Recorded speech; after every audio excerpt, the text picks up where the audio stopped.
Okay, here we're going to use our present value of an annuity formula. We're going to rearrange this to solve for the cash flow in an annuity, right? So we can easily rearrange this and sit there and say, okay, well, if we're given the present value of the annuity, then the cash flow, right, we can calculate the cash flow is equal to move the R over here, the present value of the annuity times R, and then just divide this through, 1 minus 1 over 1 plus R to the n. Right, so you give me the present value of the annuity, the discount rate, and the number of periods, and I can give you the cash flow per period.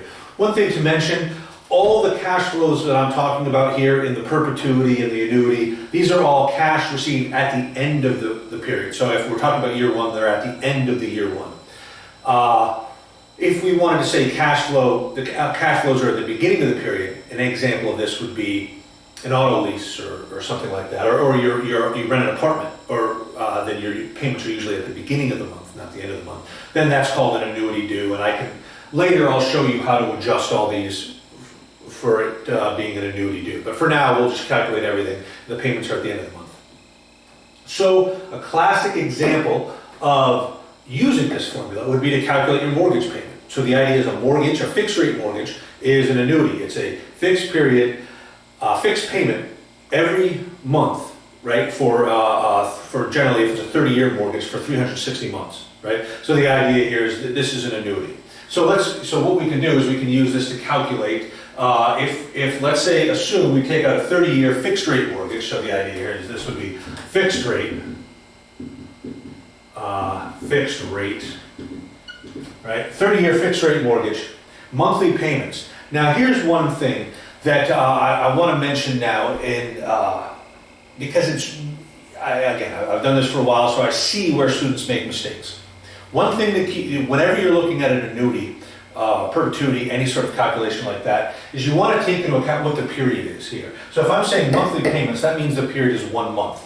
And the only thing I need to do is make sure my cash flows are per month and my rate is per month. Where students will mess this up is they'll do a monthly payment, but a yearly interest rate.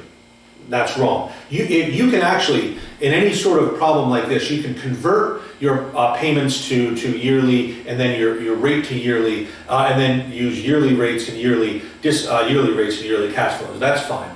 And here it's going to be much easier to just have monthly payments and monthly rate. But the idea here is you're fine as long as your cash payments are at the same period as your rate. The only thing you don't want to do is mix monthly payments with yearly rates, or yearly payments with monthly rates, right?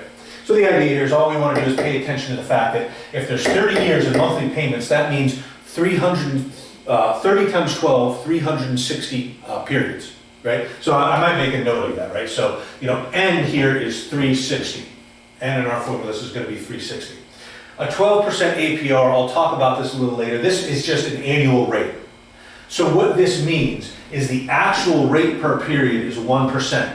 12% divided by 12. That's why I chose 12%. Right? So it's easy to get the monthly payment. So now there's 360 periods, which happen to be a month, and the rate per period is 1%. Right? So now we have our N, we have our R, we're borrowing 100,000, so that's the present value. So I get this amount today, right, to buy the house, and then I make the payments on this period 1, 2, 3, 4. So 100,000 is the present value of our annuity. So all we have to do is plug that in here. Our monthly mortgage payment is going to be C, this is 100,000 times 1%, 0.01, divided by 1 minus 1 over 1.01 to the 360. And this should be equal to 1028.613, right? 3. So that's our monthly mortgage payment. Right, so right off the bat, we calculated the present value of an annuity, rearrange that to get the cash flow, and we can already calculate something very useful. You will all likely have a mortgage at some point, so now you can calculate your mortgage payment. Excellent. Couple things to just circle back and remember, right? So the payments are at the end of the period here. Always make sure if If it's monthly payments, then you use a monthly rate, right? And the last thing I want to say here, I alluded to an earlier video. I alluded to when listening to NPR once, regretfully, and where they said, and I've heard it in other places, that you pay like 3 times as much for your house if you have a mortgage, right? So if you take a mortgage, you end up paying, you borrow $100,000, but you end up paying, over $300,000. This is completely wrong. This is just astoundingly wrong, right? So to see that it's wrong, we talked about this earlier. See what this is? That's an equal sign, right? So these are all your payments. This is the rate, this is the number of periods, right? So what you borrow is equal to all those payments. All these, so what NPR is saying is, well, no, all these payments are greater than that. It's an equal sign. Look at that, right? They're the same. The fundamental mistake that NPR and what these people are doing, right, is they're sitting there saying, okay, well, you're making 360 of these payments.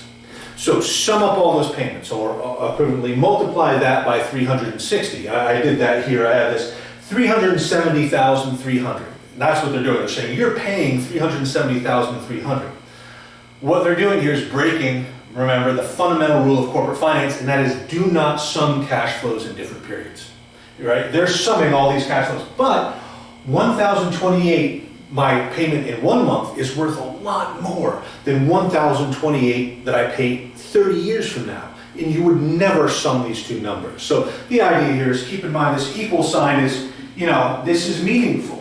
All those payments, so if you get a mortgage for $100,000, right, and then you make all of these payments, those two things are equivalent in value. You have to take into account the fact that you're getting $100,000 today, and you're paying these 1,028 over the next 30 years, right? These two values are equivalent. Good. All right. Have a great day.